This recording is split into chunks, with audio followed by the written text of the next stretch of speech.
La educación en México resintió el impacto de manera brutal por esta pandemia del COVID-19 y de la crisis económica.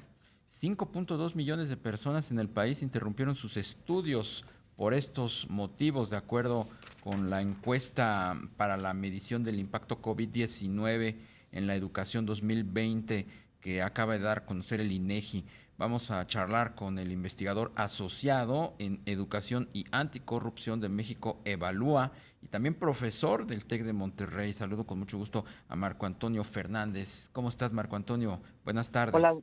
hola, buenas tardes, Darío. Pues mira, preocupado porque los datos de la encuesta de educación COVID de parte del INEGI confirman los temores que hemos compartido pues con la ciudadanía de ver cómo lamentablemente el COVID está produciendo un tsunami en materia educativa con consecuencias que van a ser terribles para la sociedad, porque no solamente estamos teniendo un problema de abandono escolar, no tenemos hoy una medición que nos permita entender el tamaño de las afectaciones de lo que están aprendiendo los que permanecen todavía de alguna manera conectados al sistema educativo.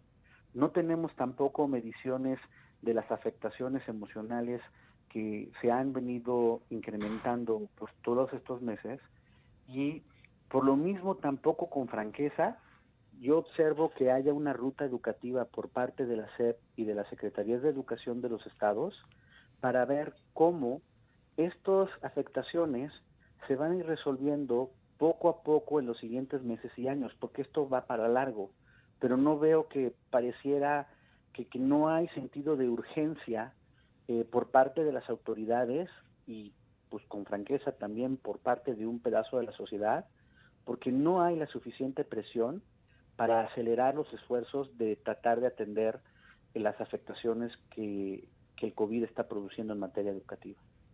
Claro, Marco Antonio, buenas tardes. Te saluda Rogelio Varela.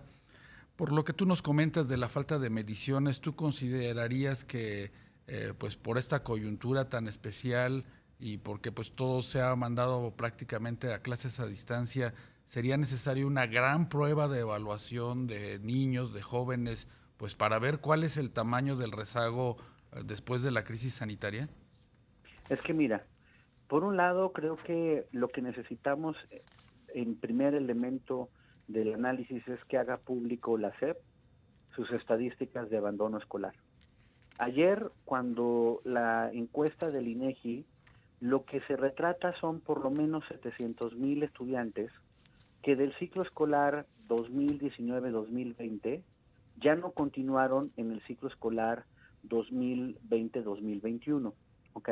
Sí. Pero ese aproximado no es el tamaño del abandono escolar y no sabemos el tamaño de este porque las estadísticas que recoge a partir de información que pide a todos los directores, la SEP y las Secretarías de Educación de los estados, pues, no sabemos si la información la tienen incompleta, no sabemos si ya la tienen procesada y no la han querido hacer pública, o sea, no tenemos por parte de la Autoridad Educativa Federal y de los estados alguna notificación, nadie ha dicho esta boca es mía, ¿ok? Entonces eso de entrada es el primer elemento que tú necesitas como parte del diagnóstico, decir, ok, todos estos son los chicos y chicas que lamentablemente hasta ahorita estamos perdiendo y esto tiene que activar la primera estrategia que tendría que ser la de ir a rescatar a estas niñas, niños y jóvenes para regresarlos a su escuela, ¿no? Ese es el Sí. elemento uno. Elemento dos, vamos al aprendizaje que tú mencionabas. Sabemos que lamentablemente por distintas razones de desigualdad, de razones económicas e incluso de razones de salud, no todas las familias han podido mantener el contacto con los docentes y sus hijos, los alumnos, Sí. ¿no? Entonces, pero sí hay un pedazo con el que sí se ha tenido contacto. Al menos el primer elemento de esta evaluación diagnóstica tendría que ser por lo menos con los que se tiene contacto para saber que los que se tiene contacto, qué es lo que están aprendiendo. ¿Me explico? Sí. Eso es parte del segundo elemento de la ruta.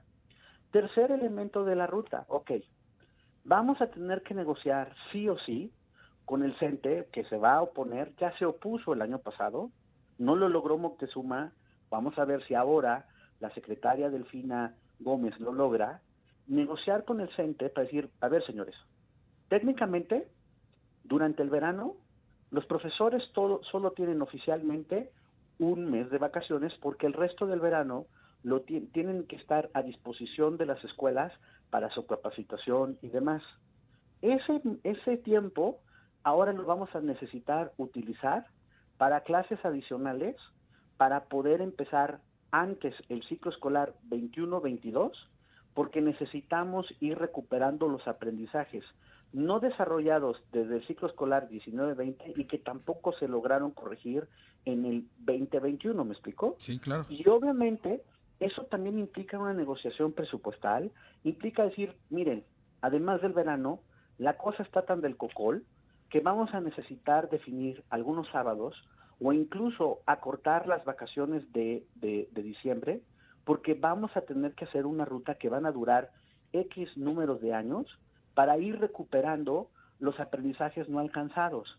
Y como sabemos que el tema emocional es un tema de suma preocupación, estamos haciendo estos cursos de capacitación a los docentes, porque los docentes tenemos, yo soy profesor, y me queda muy claro que todos tenemos en ese sentido una labor para contribuir a contener emocionalmente a nuestros estudiantes, pero que muchas veces no hemos recibido la capacitación para hacerlo.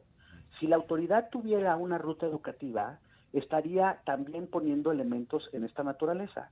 Pero ustedes que ven el tema económico muchas veces, han dado cuenta de cómo, lamentablemente, desde el año pasado, el presidente que tanto dice que le preocupa la educación, es el mismo que ordena recortes presupuestales al sector educativo, tanto el año pasado como para este. Entonces, ustedes díganme si de por sí, hasta ahorita no hay propuesta de ruta educativa, sí, tampoco hay recursos para hacerla, ¿a dónde vamos a ir con este desastre que tenemos enfrente? Qué barbaridad, es verdaderamente devastador el panorama que nos ilustras, Marco Antonio. Parecería que estamos en una tormenta perfecta, en el peor de los mundos en cuanto a la estrategia o ausencia de estrategia para mitigar este impacto que está teniendo el COVID y la crisis económica en miles, millones incluso de estudiantes. México está tan mal como el resto del mundo porque el fenómeno es pues global. ¿Cómo estamos con comparación con otras naciones? En un minutito, porque se nos acaba el tiempo, menos de un minuto. Lamentablemente hay dos cosas importantes aquí, mis últimos dos mensajes. Uno, no nos podemos resignar al hundimiento del Titanic educativo. Y ahí eso demanda que nosotros como ciudadanos ejerzamos realmente presión, que les cueste políticamente a quienes están despreciando la educación. Porque si nosotros pareciera que estamos contemplando que se está hundiendo y nos resignamos, esa resignación va a traer una factura enorme para el bienestar de niños, niñas y jóvenes de este país y por lo tanto para el futuro de la sociedad. Ya lo estamos resintiendo. Y un último elemento. No, hay países con niveles de desarrollo similar, como estoy pensando, por ejemplo, Chile, Uruguay, que sí dieron partidas presupuestales complementarias en materia educativa. Bien. Yo no veo cómo destinamos carretadas para Dos Bocas, pero le recortamos el presupuesto al sector educativo. Muchas gracias, muchísimas gracias, Marco Antonio Fernández, investigador asociado en Educación y Anticorrupción de México Evalúa. Buenas tardes.